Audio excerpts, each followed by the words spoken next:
By the summer of 1944, the Eastern Front had reached a decisive phase in the Baltic region. After lifting the siege of Leningrad, Soviet forces pushed westward until they met a narrow land corridor between the Gulf of Finland and Lake Peipus, the Narva Isthmus. Here, roughly 200,000 soldiers of the Leningrad Front, grouped around the Second Shock Army, faced about 123,000 troops of Army Detachment Narwa, with 3rd SS Germanic Panzer Corps as its core. The terrain channeled any advance along a few roads and river crossings, turning Narva into both a tactical choke point and a symbolically charged gateway into Estonia.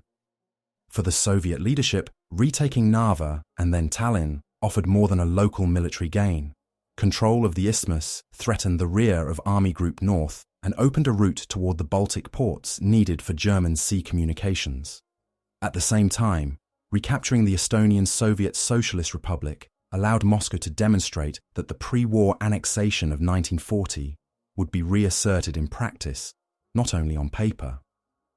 For Berlin, holding Narva delayed Soviet access to the Baltic, protected withdrawal routes, and shielded bases in Courland and Estonia that still supported naval and air operations.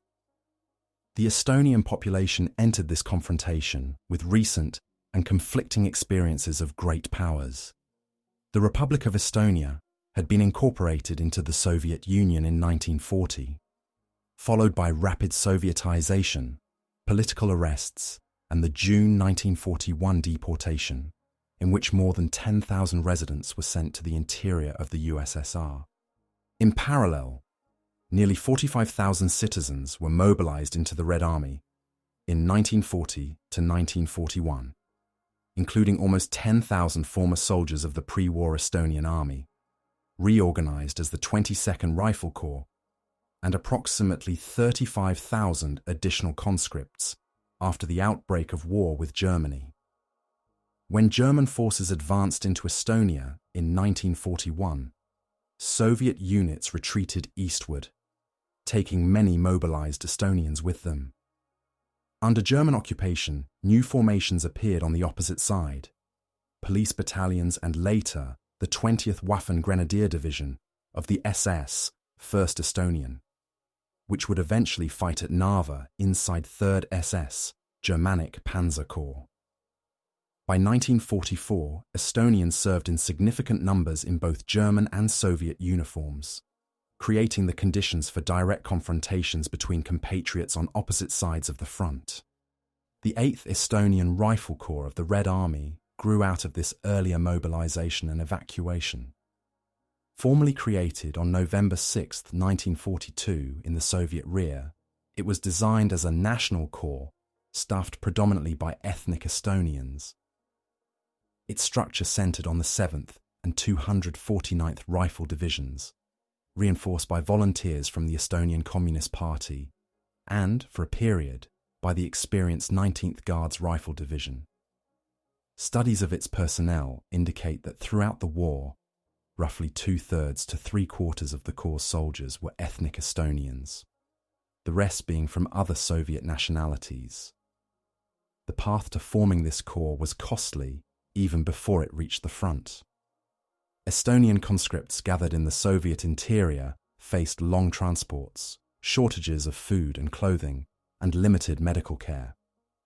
Contemporary accounts and later research note that many of them died because of poor conditions during training and assembly before seeing combat. These losses shaped both the internal memory of the unit and later discussions about how Soviet authorities valued the lives of soldiers from the Baltic republics. Politically, the Corps existed within a broader framework of mistrust and control. In 1944, as the Red Army prepared to re-enter Estonia, Soviet security organs had already planned extensive cleansing operations in reclaimed territories. In the 15 months following the reconquest, more than 1/3 of all political arrests in Stalin-era Estonia were carried out, illustrating the importance attached to screening and neutralizing perceived opponents. This environment of surveillance inevitably affected how a nationally defined unit like the 8th Estonian Rifle Corps was viewed by higher command and by the NKVD. By early 1944, the Corps was placed under the Kalinin and then Leningrad fronts and listed among the formations assigned to operations around Narva. Its soldiers carried overlapping identities: Soviet servicemen, Estonian nationals, recent evacuees from German-occupied territory, and potential subjects of post-war political scrutiny. The July 1944 Narva offensive would test not only their combat effectiveness in a narrow and heavily fortified sector, but also the degree to which political considerations shaped their deployment and losses compared with other formations of the Red Army. When the Red Army's advance reached the Narva sector in early 1944, the front stabilized along the Narva River and the nearby hills and forests. On the Soviet side, this sector was held primarily by the 2nd Shock Army and 8th Army of the Leningrad Front. Opposing them stood Army Detachment Narwa, including 3rd SS Panzer Corps with German, Estonian, Dutch, Norwegian, Danish, and other volunteer units. Among these, the 20th Waffen-Grenadier Division of the SS, 1st Estonian, held key positions along the river and later on the Sinimäed Heights. Estonian soldiers in different uniforms thus found themselves on both sides of the same narrow front. The 8th Estonian Rifle Corps entered this environment after a long period of formation and training in the Soviet rear. By early 1944, its core divisions were brought westward by rail to assembly areas behind the Leningrad front. Command of the Corps was integrated into the standard Red Army hierarchy.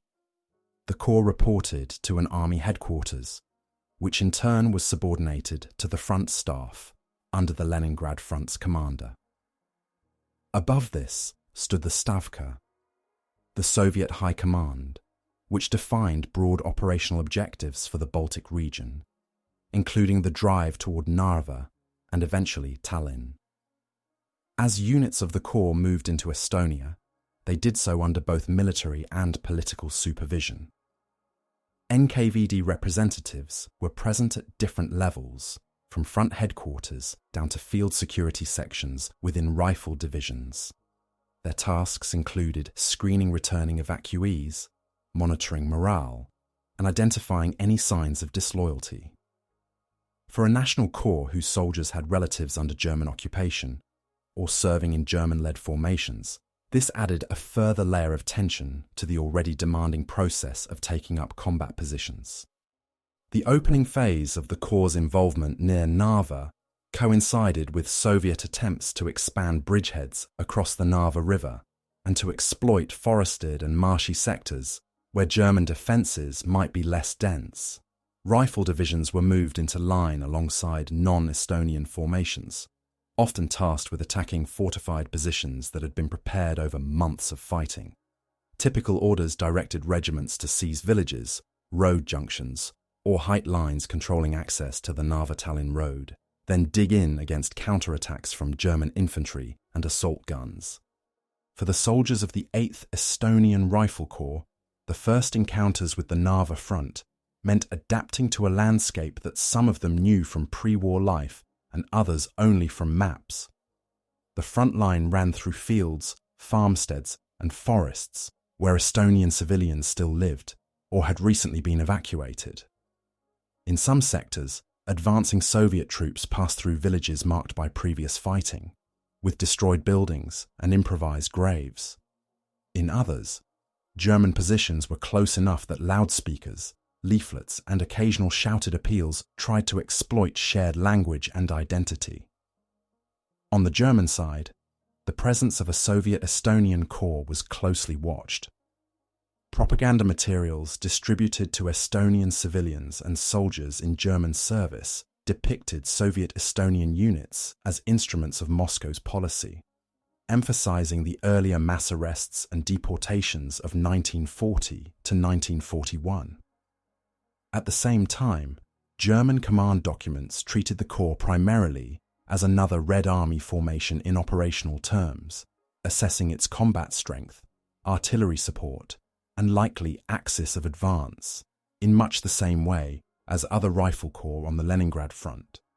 Within the Soviet command structure, early combat reports from the Narva sector focused on the usual criteria: ground gained or lost, casualties, ammunition expenditure, and the behavior of officers under fire. Political departments added evaluations of political steadfastness and responses to propaganda from the opposing side. Instances of desertion or surrender were recorded and analysed, but so too were cases of soldiers continuing to fight after being cut off, or volunteers for reconnaissance and assault groups. These documents formed part of the background against which later decisions about the Corps' employment would be made. As the summer of 1944 approached, the Narva front remained largely static, with repeated local attacks and counterattacks, but no decisive breakthrough. In this period, the 8th Estonian Rifle Corps rotated some units through frontline and reserve positions, absorbing replacements from new drafts of Estonian conscripts and from other Soviet nationalities. Casualties from artillery fire, patrol clashes, and probing assaults accumulated gradually. The Corps was being worn down even before the major July offensive, in a phase that to many participants felt like continuous attrition rather than a distinct operation. The stage was thus set for a renewed Soviet attempt to break the Narva line in July 1944. For the Leningrad front, this meant coordinating armour, artillery, and multiple rifle corps along a constrained axis. For the 8th Estonian Rifle Corps, it meant entering a planned large-scale offensive in which its national composition, combat record, and political profile would intersect with the demands of a high-intensity assault on one of the most heavily defended sectors in the Baltic theatre. In the summer of 1944, planning for renewed operations at Narva was shaped by a wider Soviet strategy. The Soviet High Command intended the Baltic sector to complement Operation Bagration in Belarus by destabilizing Army Group North, cutting its land links to East Prussia, and opening the Baltic coastline to Soviet control.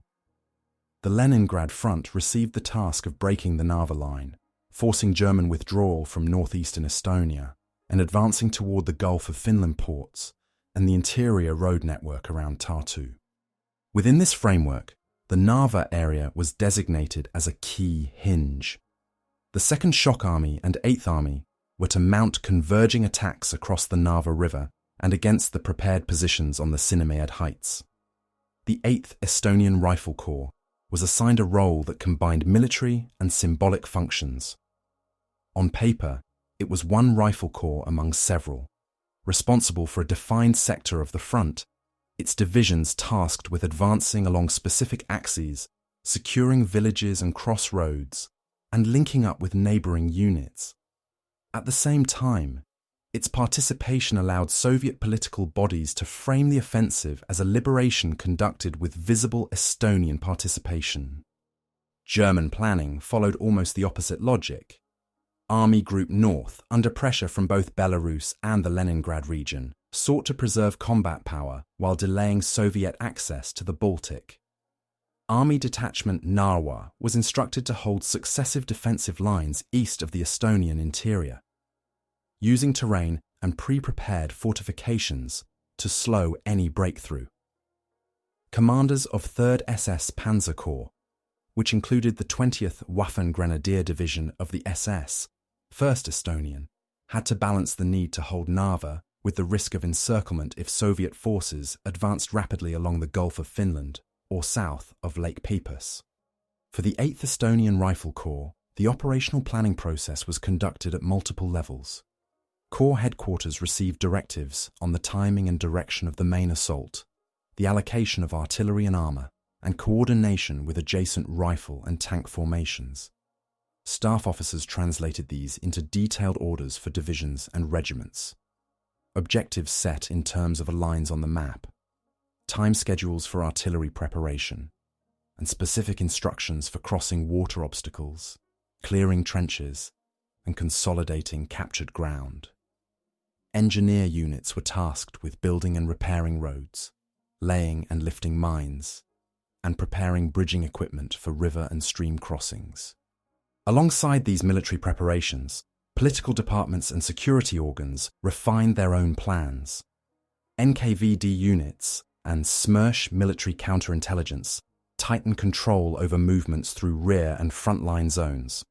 Instructions emphasize screening interactions with civilians, monitoring correspondence, and paying particular attention to soldiers whose relatives were in German-controlled territory or who had previously lived under occupation. In a corps where many soldiers came from districts now just behind German lines, these measures were justified by the authorities as necessary security precautions, but they also reflected a specific concern about national and local ties. The question of whether such concerns influenced the corps' tactical employment emerged from this context. Some operational orders positioned the 8th Estonian Rifle Corps in sectors where retreat toward German lines would have been difficult, with flanks held by non-Estonian formations and natural obstacles limiting lateral movement. Other documents show that it was committed to assaults against fortified villages and height lines alongside Russian, Ukrainian, and other rifle divisions without obvious differentiation in risk level. The planning record therefore combined elements common to all Red Army units, with measures tailored to the corps' national composition. Logistically, the offensive required concentrating large quantities of artillery ammunition, fuel, and engineer resources in a narrow corridor. Supply columns moved forward along limited road networks already damaged by previous fighting.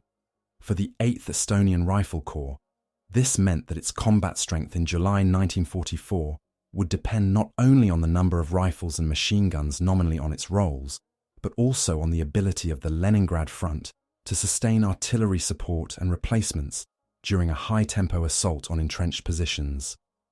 Delays or shortages would directly affect the cost of capturing any assigned objectives.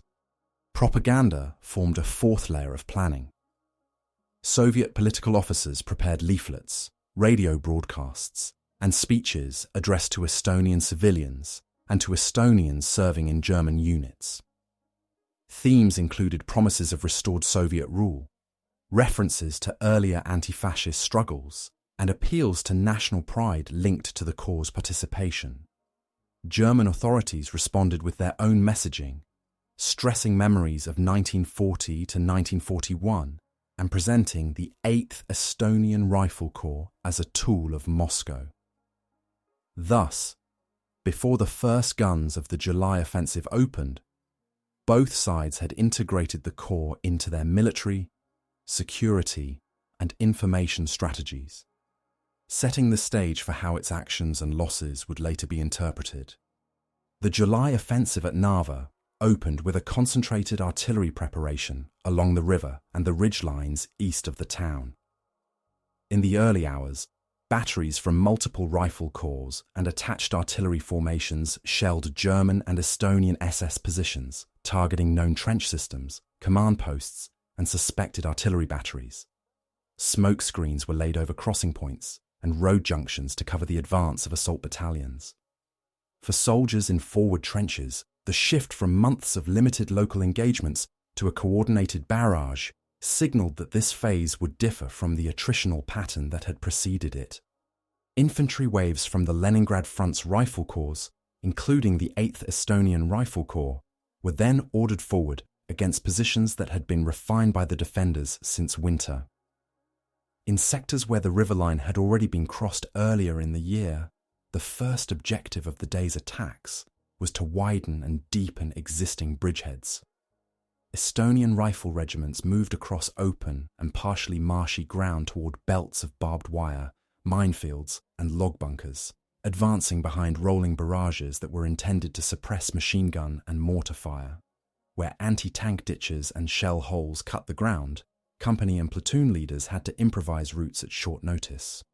Opposite them, units of Army Detachment Narva, including elements of the 20th Waffen Grenadier Division of the SS, 1st Estonian, 11th SS Volunteer Panzer Grenadier Division Nordland, and attached German Army units, responded with pre-registered artillery and mortar fire once the Soviet infantry emerged from the smoke. On some sectors, the first attacking waves reached the forward trenches and established footholds, forcing German and Estonian SS units to fall back to secondary positions. On others, the attackers were halted in front of wire and mine belts, with assault groups suffering concentrated losses from overlapping fields of fire. For the 8th Estonian Rifle Corps, these first engagements produced a mixed picture. Divisional reports described battalions that fulfilled their immediate tasks of clearing specific trench lines or farmsteads, but also recorded company strengths dropping well below their authorized numbers after only 1 or 2 days of fighting. Casualties among junior officers and non-commissioned officers were particularly noted, as they were needed to maintain cohesion during repeated assaults. Replacement drafts brought in before the offensive were quickly absorbed, and frontline commanders requested further reinforcements to sustain the tempo of attacks. Civilians in the combat zone experienced the opening clashes as a rapid escalation of an already dangerous environment. Villages near the front were subjected to artillery fire from both sides, as German rear positions and Soviet assembly areas came under counter-battery fire. Some residents had been evacuated earlier by German authorities. Others remained in cellars or makeshift shelters until local commanders ordered additional evacuations. For families with relatives in both German and Soviet uniform, the onset of the July battles introduced new uncertainty about how the outcome would affect their immediate safety and future status. Within the Soviet command and security apparatus, the first days of the offensive were closely monitored. Reports from political departments of the 8th Estonian Rifle Corps highlighted examples of soldiers continuing attacks despite strong fire, assisting wounded comrades, or taking prisoners. At the same time, NKVD and counterintelligence units recorded instances of disorganization, straggling, and isolated desertion attempts, including cases where individuals tried to move toward the rear without orders under cover of darkness or confusion. Such incidents were not unique to the Corps, but their documentation was framed in terms of vigilance toward a formation drawn from a recently occupied republic. On the German side, frontline accounts and intelligence summaries noted the appearance of Soviet Estonian units as part of the broader Soviet effort, but interpreted them differently depending on the audience. Internal documents assessed the Corps' performance in terms of penetration depth, artillery support, and the persistence of attacks after repulse, placing it in the general category of well-equipped Soviet rifle formations. Propaganda directed at Estonian civilians and troops in German service, however, presented the Corps' participation as evidence that Moscow was willing to expend Estonian lives to reimpose Soviet rule, emphasizing the casualties of the first assaults as a warning. For the soldiers of the 8th Estonian Rifle Corps themselves, the initial fighting in July 1944 combined familiar Red Army tactical patterns with specific local features. Assaulting strongpoints, holding captured trench lines against immediate counterattacks, and attempting to advance under heavy fire were experiences shared with neighboring Russian, Ukrainian, and other Soviet formations. At the same time, the knowledge that opposing trenches sometimes contained Estonian SS units and that the landscape itself was part of their pre-war homeland gave these first engagements a particular resonance that would later shape both personal recollections and broader debates about how and why the Corps had been used in the Narva battles. As the July fighting continued, the Narva sector entered a phase of sustained escalation. Initial attacks that had focused on limited objectives were followed by broader attempts to unhinge the entire German position east of the Estonian interior. Fresh Soviet rifle divisions, tank brigades, and artillery units were brought forward to strengthen the main axes of advance. For the 8th Estonian Rifle Corps, this meant being drawn repeatedly into renewed assaults, often after only brief pauses for reorganization and replacement of losses. The tempo of operations placed pressure on command structures at every level. Corps headquarters had to adjust plans daily in response to changing conditions. Counterattacks that retook positions captured the previous day, artillery ammunition that arrived later than scheduled, and shifting weather that reduced visibility for air and artillery observation.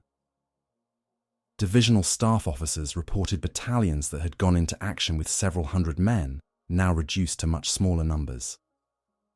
Junior commanders were promoted in the field to fill gaps, sometimes taking over companies or battalions, after only a short period of experience at lower ranks.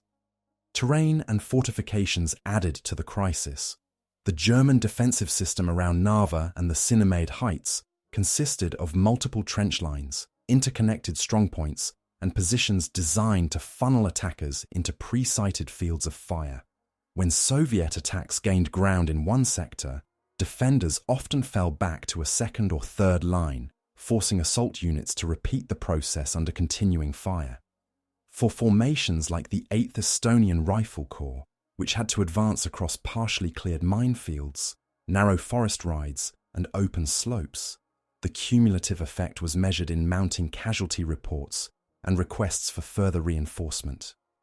Casualty figures from this period show the weight of the fighting. In the broader Narva and Sinaimide battles, Soviet forces suffered tens of thousands of killed, wounded, and missing over weeks of combat, while German and associated units incurred several thousand casualties defending the ridgelines and river crossings.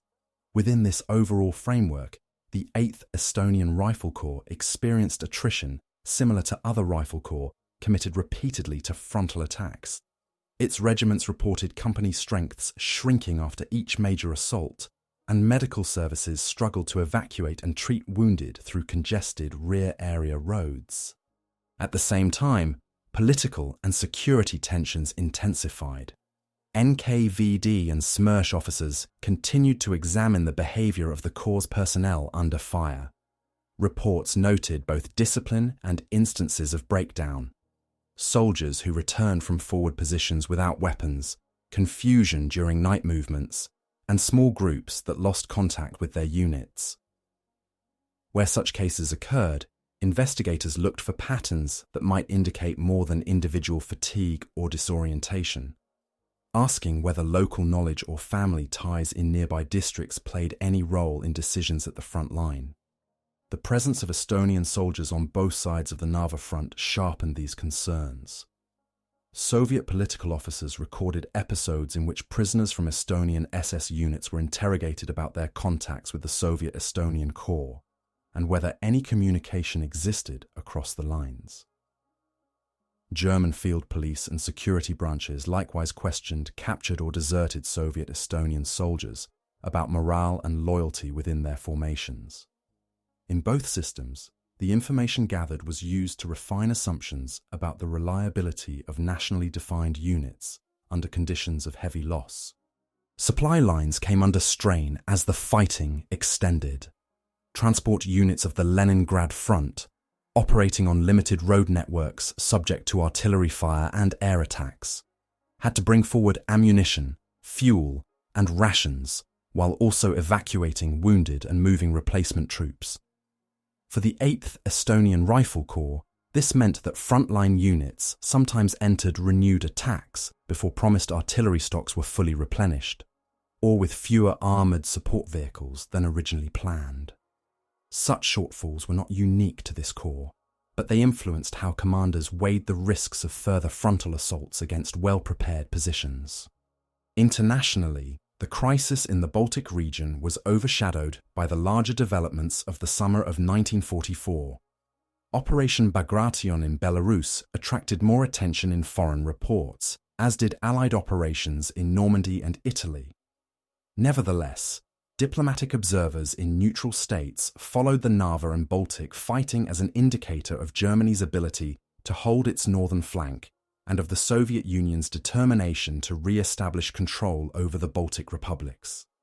The engagement of national formations such as the 8th Estonian Rifle Corps and the 20th Waffen Grenadier Division of the SS, 1st Estonian, was noted in analyses that tried to assess how local populations might react to the approaching change in power. Within the Red Army, the cumulative effect of July's battles forced adjustments in how the Narva operation was conducted. Some sectors were shifted from continuous large-scale assaults to more limited attacks combined with artillery and engineer work intended to erode German defences over time.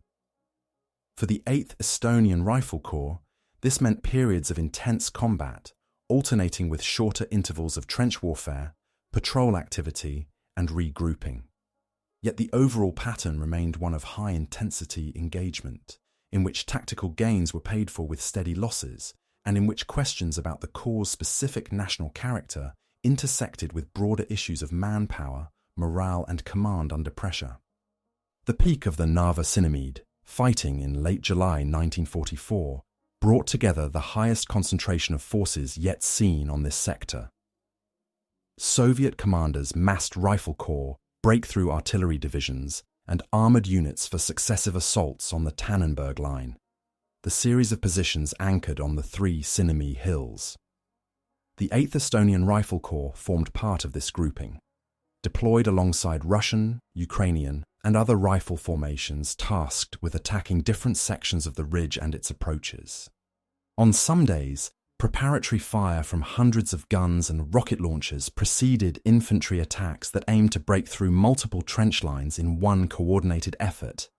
Assault groups from the Corps' divisions moved up under this barrage towards slopes cut by shell holes and dotted with destroyed bunkers. Reports from Corps and divisional headquarters describe repeated attempts to secure particular knolls, tree lines, and concrete emplacements that dominated fields of fire. In several cases, regiments of the 8th Estonian Rifle Corps were designated as lead attack units on limited sectors, while neighbouring formations supported or exploited any breakthrough. German and Estonian SS units defending the ridge reacted with concentrated fire from artillery, mortars, and anti-tank guns positioned on reverse slopes and in prepared dugouts.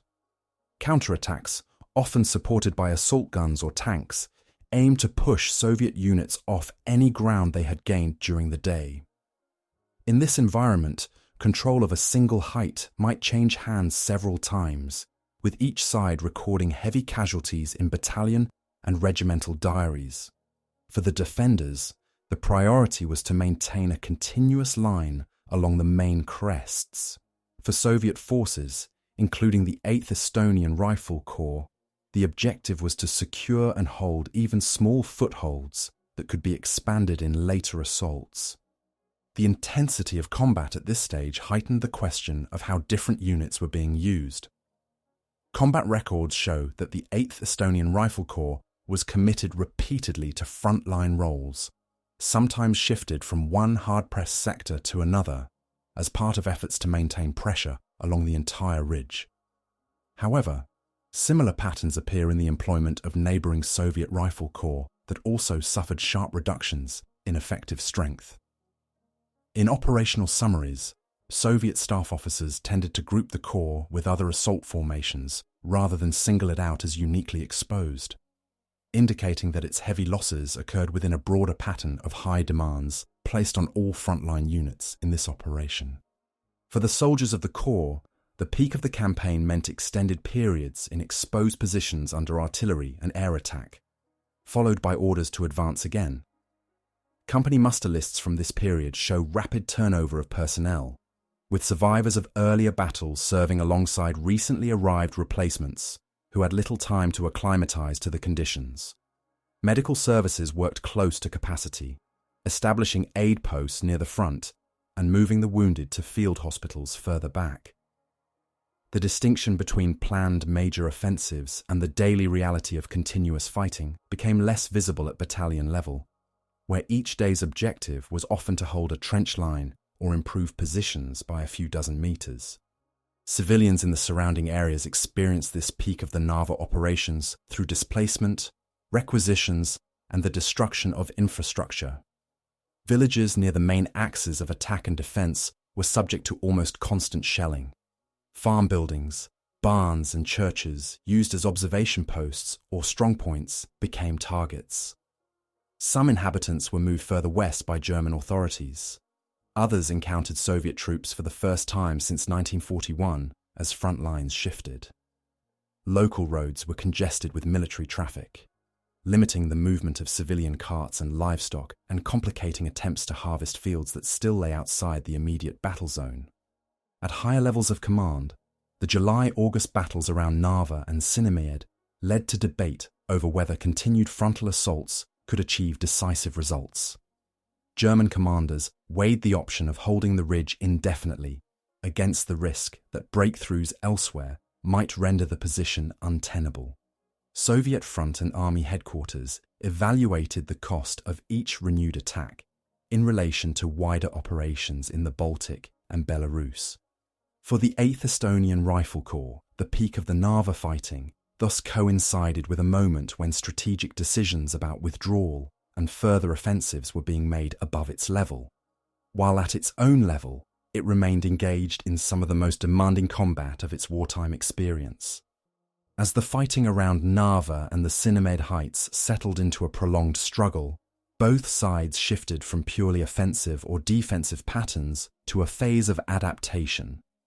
For the 8th Estonian Rifle Corps, this meant adjusting tactics, reorganizing depleted units, and learning to operate within a battlefield that combined heavy fortifications with short, violent engagements over small stretches of ground.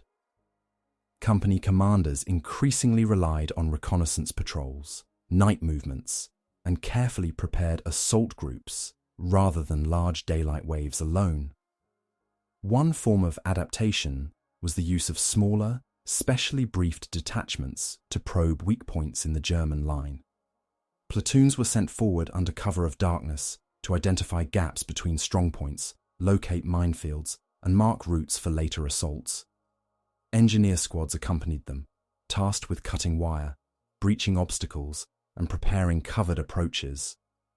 Reports from the Corps show that some of these small-scale operations achieved modest gains, capturing outposts or taking prisoners who could provide information about opposing units and their state of supply. German and Estonian SS formations adapted in parallel. After experiencing several powerful artillery preparations, defenders shifted more personnel into deep dugouts and caves during bombardments, leaving only small forward groups in the most exposed trenches. Counterattacks became more flexible. Instead of large, immediate attempts to retake every lost trench, local reserves were used to restore only those positions judged essential for the integrity of the main line.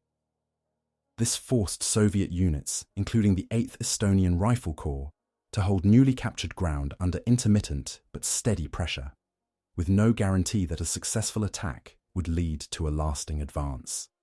Within the Corps, the psychological impact of repeated assaults and high losses prompted further measures. Political officers increased the number of meetings in which soldiers discussed recent actions, acknowledged losses, and were briefed on the broader course of the war.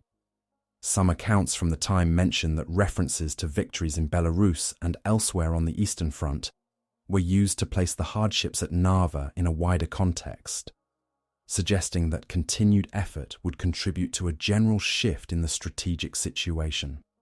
At the same time, the presence of security officers meant that expressions of doubt or fatigue could be interpreted not only as personal reactions, but also as potential indicators of disloyalty. Individual and small group resistance took different forms on the two sides. In German-held territory, some Estonian civilians assisted nationalist underground networks that opposed both German and Soviet control, while others cooperated with local authorities to secure food, protection, or information about relatives at the front. In the Soviet rear, party and Komsomol activists from the 8th Estonian Rifle Corps were encouraged to maintain contact with Soviet administrative organs, preparing to re-establish control in recaptured areas, creating channels through which information flowed from frontline units to civil structures that would soon follow. Adaptation also occurred in the sphere of manpower management. As casualties mounted, the Corps absorbed replacements from new mobilizations in Soviet-controlled areas and from among Estonians evacuated earlier in the war. Training periods for these replacements were often shortened, reflecting the urgent need to restore unit strength. Senior commanders attempted to distribute experienced non-commissioned officers across companies to provide continuity, but the pace of fighting meant that some newly formed platoons contained many soldiers with limited frontline experience. This in turn influenced how tasks were allocated, with more demanding assignments frequently given to battalions that still retained a core of veterans. The question of whether national composition affected these assignments was discussed informally among soldiers and later in memoirs. Some participants recalled that the 8th Estonian Rifle Corps was often placed in sectors where retreat would be difficult, while others emphasized that neighboring rifle corps of different nationalities experienced similar patterns of commitment. Official documents from the period framed tasking decisions primarily in terms of operational needs, terrain, and available support, but the simultaneous presence of NKVD oversight and political attention to national formations ensured that many Estonian veterans interpreted their experiences through both military and political lenses. Civilians adapted to the shifting front by developing their own routines of survival. Families in areas still under German control moved livestock and food stores away from likely artillery targets, dug additional shelters, and tried to maintain some agricultural activity despite the disruption. In zones already taken by Soviet forces, local inhabitants encountered military authorities and sometimes units of the 8th Estonian Rifle Corps, whose soldiers acted both as representatives of the returning Soviet state and as individuals seeking news about their own families. By the late stages of the Narva fighting, adaptation, improvisation, and resistance coexisted on every level. Commanders adjusted plans to preserve combat power and exploit small opportunities. Soldiers modified tactics to cope with fortified terrain and constant fire. Civilians navigated between competing authorities and uncertain futures. Within this complex environment, the experience of the 8th Estonian Rifle Corps cannot be reduced to a single pattern of use, but it remained marked by the intersection of ordinary frontline demands, with the particular scrutiny attached to a national formation whose loyalty and losses were recorded in both military and security files. The turning point in the Narva campaign came not from a single sudden breach, but from a convergence of developments that gradually altered the position of both sides.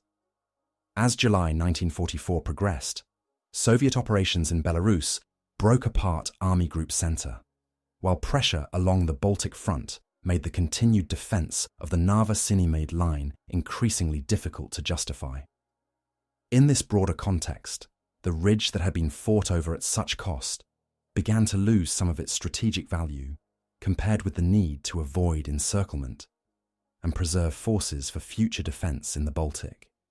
For the Leningrad front, the turning point was expressed in revised operational directives. Instead of focusing solely on forcing the Sinimäed heights, planners increasingly considered maneuvers that would threaten German lines of communication deeper in Estonia and along the coast. The capture or neutralization of Narva remained an objective, but growing attention was paid to operations aimed toward the direction of Tartu and the central Estonian interior. In this shifting design, the 8th Estonian Rifle Corps was envisaged not only as an assault formation, but also as a unit that could move through recaptured Estonian territory and interact with the civilian population under Soviet supervision. On the German side, the decision to treat Narva as a position to be traded rather than held at all costs marked their own turning point. Army Group North weighed reports of casualties, ammunition stocks, and the state of the front against information about Soviet progress elsewhere. Orders began to prepare for a staged withdrawal from the Narva line to new defensive positions further west, closer to the interior of Estonia, and the eventual Panther or similar lines. For formations of 3rd SS Panzer Corps, including the Estonian SS Division, this meant planning how to disengage from the Sinimäed sector without losing cohesion under Soviet pressure. For the 8th Estonian Rifle Corps at the front line, the turning point was less a clearly announced shift than a gradual change in the character of their tasks. Assault orders still arrived, but there were also instructions to reconnoitre routes beyond the existing German positions, to identify crossing points over streams and minor rivers that lay behind the current front, and to prepare for advances that might encounter weaker resistance if the enemy began to pull back. Staff maps at Corps headquarters increasingly showed not only the immediate trench systems ahead, but also road networks and settlements further inside Estonia. Within the Corps, perceptions of this transition varied. Some officers and soldiers interpreted the reduction in massed frontal assaults on particular ridge sectors as an indication that the operation had reached a new phase in which attrition might be lower. Others noted that even during withdrawals, German defenders could inflict heavy losses on pursuing units through rearguard actions and pre-prepared intermediate positions.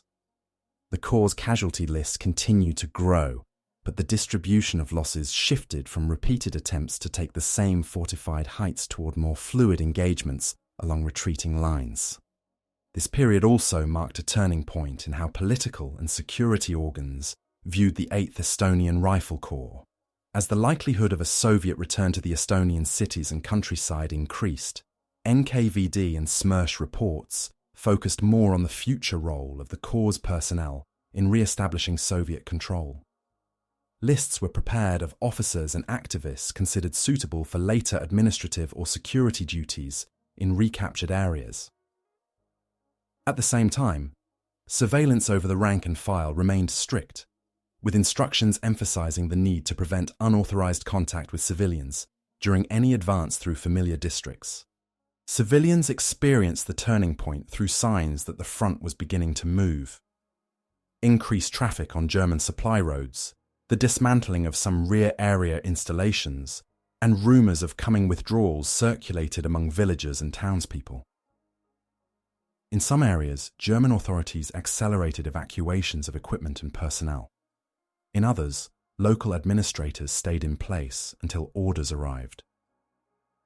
For Estonians whose relatives served in the 8th Estonian Rifle Corps, reports that Soviet units bearing Estonian insignia were fighting closer to the pre-war border signaled that a new political and military reality was approaching.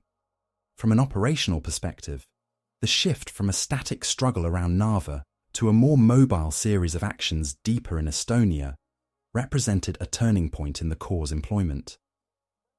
The 8th Estonian Rifle Corps prepared to move from a role concentrated on storming entrenched positions to one that combined combat with controlling territory and populations. This transition did not erase the losses already incurred, nor did it remove the political scrutiny under which the Corps operated. However, it altered the conditions under which later questions about sacrifice and trust would be posed, as the unit entered a phase where its national identity and its functions as a tool of Soviet policy in Estonia became even more closely intertwined. When German command finally ordered a staged withdrawal from the Narva Betrayal positions, the change at the front unfolded through a series of controlled movements rather than a sudden collapse. Rearguard detachments remained in selected trench lines and strongpoints to delay Soviet pursuit, while the main forces of Army Detachment Narwa, including 3rd SS Panzer Corps and the Estonian SS Division, pulled back toward new defensive positions in central and western Estonia.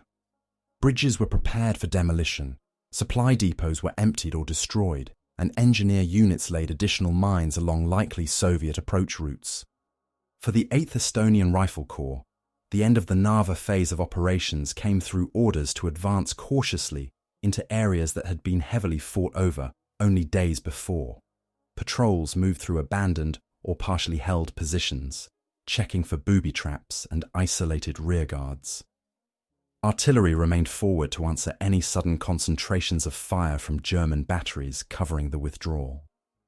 Once it was clear that the main defending forces had disengaged, Corps units moved into Narva's ruins and surrounding villages, finding a landscape marked by extensive damage, empty or partially evacuated houses, and infrastructure rendered unusable by demolitions and shelling. The immediate military tasks in this aftermath combined pursuit with consolidation. Elements of the 8th Estonian Rifle Corps were directed along designated axes deeper into Estonia, aiming to maintain contact with retreating German columns and to secure crossings over rivers and key road junctions.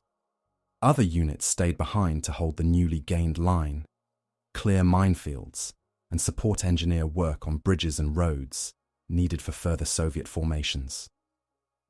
Corps headquarters had to redistribute weakened battalions, merging some companies and reallocating staff to maintain functional command structures after the losses of the previous months.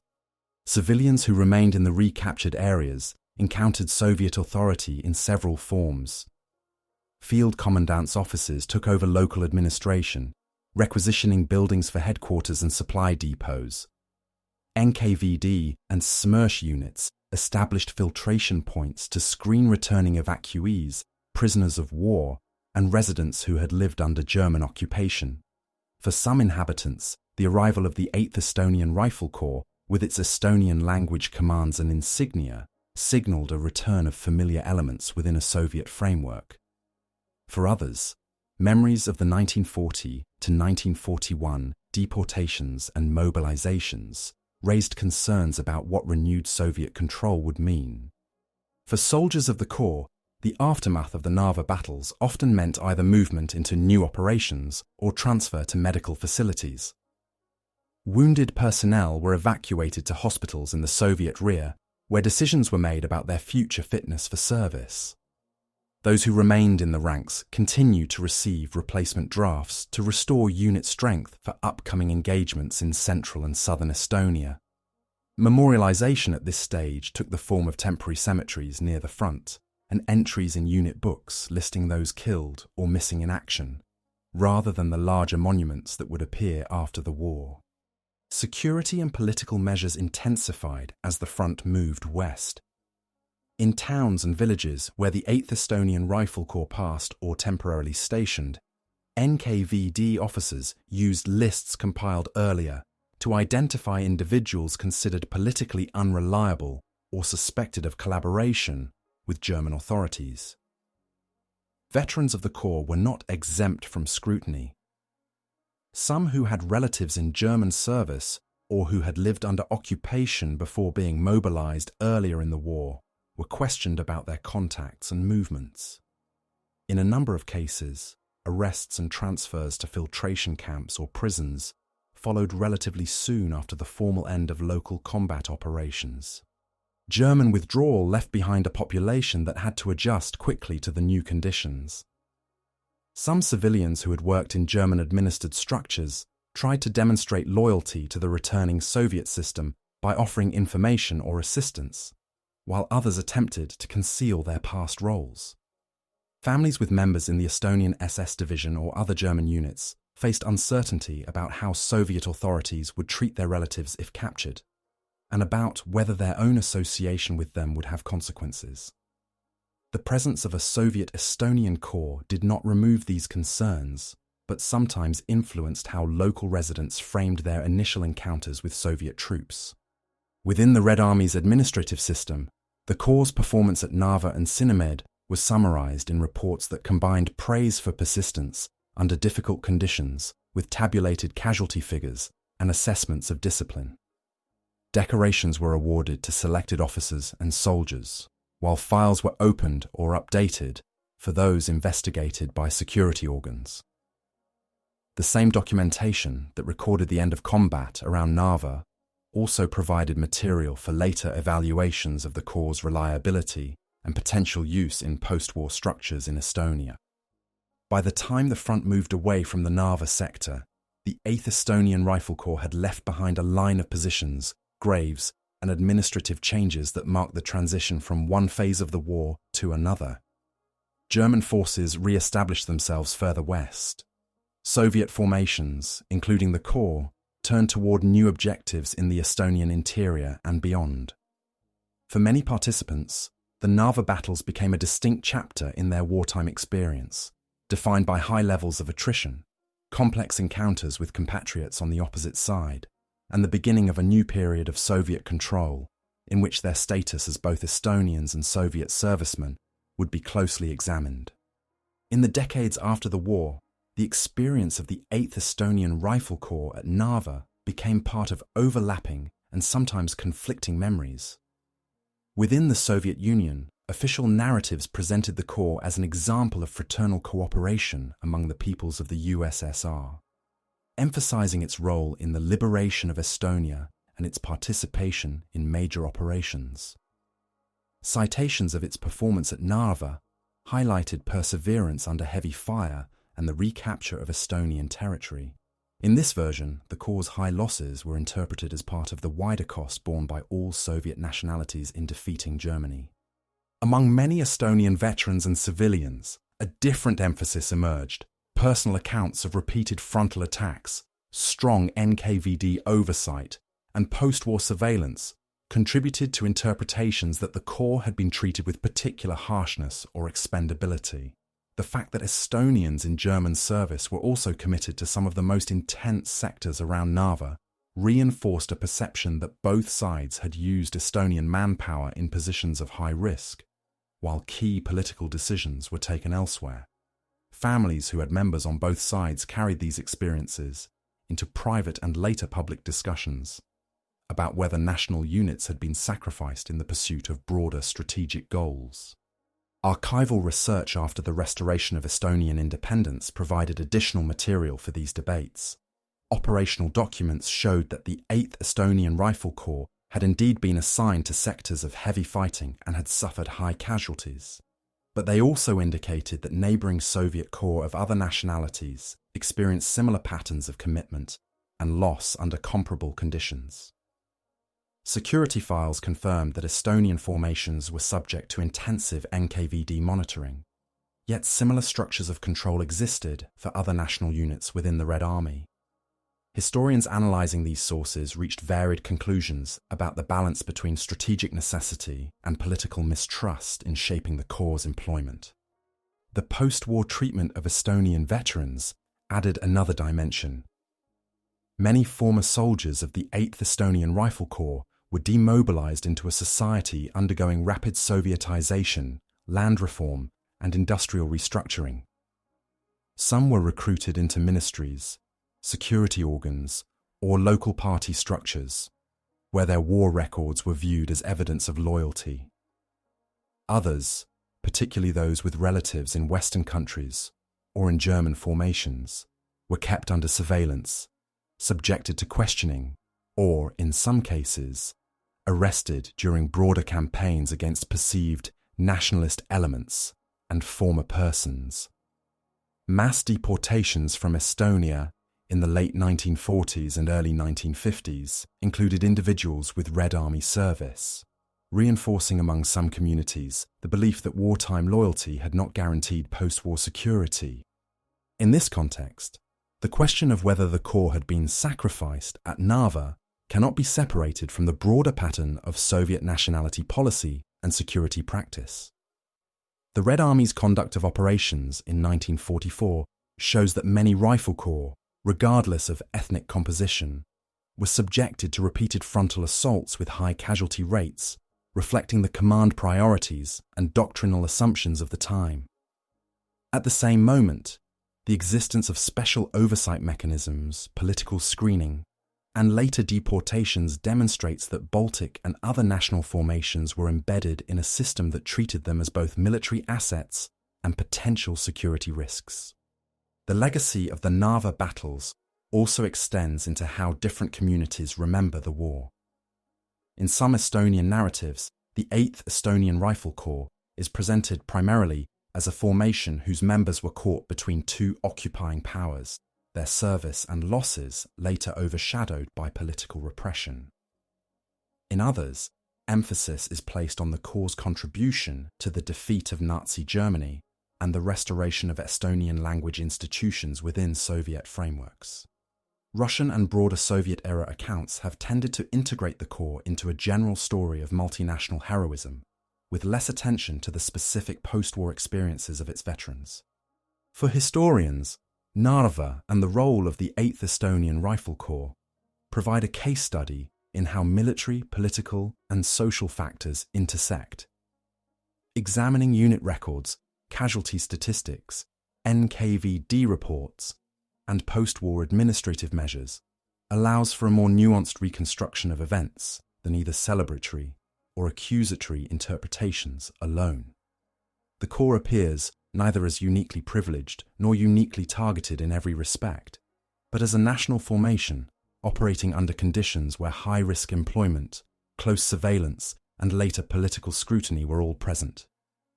Today, the Narva Front and the Sinimäed Heights are places of commemoration for different groups with differing interpretations. Memorials, ceremonies, and public debates reflect the layered history of Estonian participation in both Soviet and German structures, and the subsequent decades of Soviet rule and post-independence reassessment. Within this broader landscape of memory, the story of the 8th Estonian Rifle Corps at Narva remains a focal point for questions about agency, coercion, loyalty, and loss.